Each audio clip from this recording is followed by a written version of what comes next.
देश में लोकसभा चुनाव की मतगणना इस वक्त जारी है और शाम के 6 बज रहे हैं। शाम के 6 बजे तक की कुछ खास अपडेट चुनाव से जुड़ी हुई वो हम आपको बता रहे हैं यहाँ पर। एक तो कांग्रेस पार्टी की तरफ से प्रेस वार्ता इस वक्त लाइव जारी है, जिसमें वो चुनाव को लेकर के जो चीज़ें हैं उन पर बात कर रहे हैं। प्रेस वार्ता में मल्लिकार्जुन खड़गे, सोनिया गांधी, राहुल गांधी और कई वरिष्ठ नेता शामिल हैं।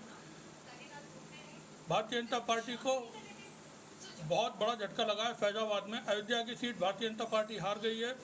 राम नाम सत्य हो चुका है अयोध्या में भारतीय जनता पार्टी का। समाजवादी पार्टी के अवधेश कुमार ने ये सीट 38,000 से ज़्यादा वोटों से जीत ली है। वहीं उत्तर प्रदेश की बांसगांव लोकसभा से कांग्रेस प्रत्याशी सदल प्रसाद को प्रशासन ने अचानक 110 वोटों से हरा दिया है, जिसके बाद वहाँ पर हंगामा मचा हुआ है।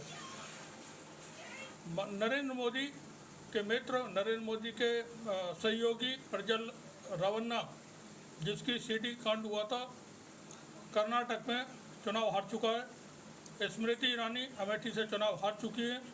उन्हें राहुल गांधी के, प्रियंका गांधी के एक पार्टी के कार्यकर्ता ने चुनाव हराया है और बहुत बड़े मार्जिन से 1 लाख से ज़्यादा वोटों से स्मृति ईरानी अमेठी से चुनाव हारी हैं। स्मृति ईरानी वही लीडर हैं, आप पहचानते होंगे, जो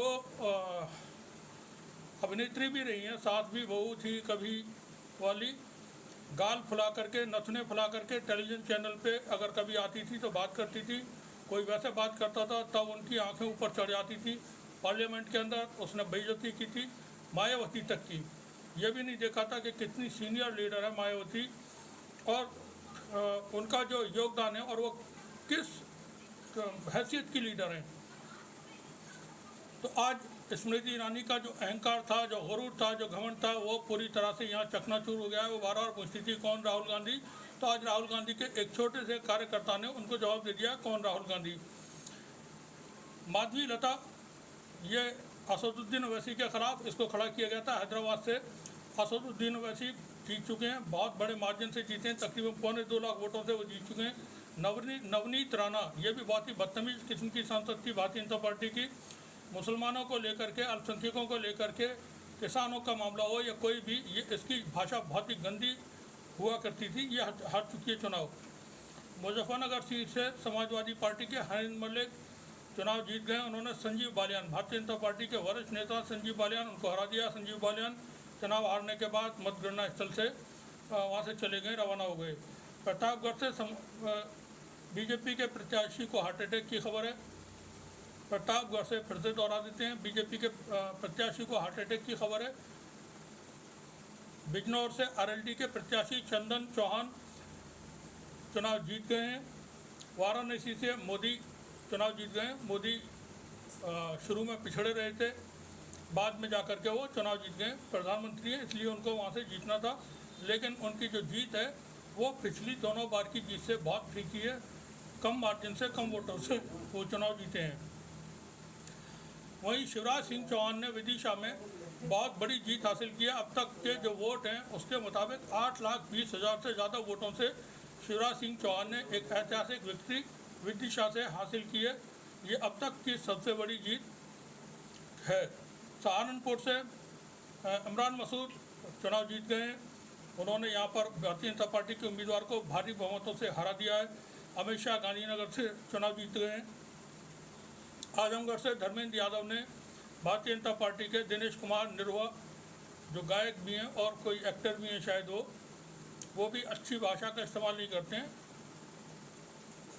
वो चुनाव में उनकी हार हो गई है।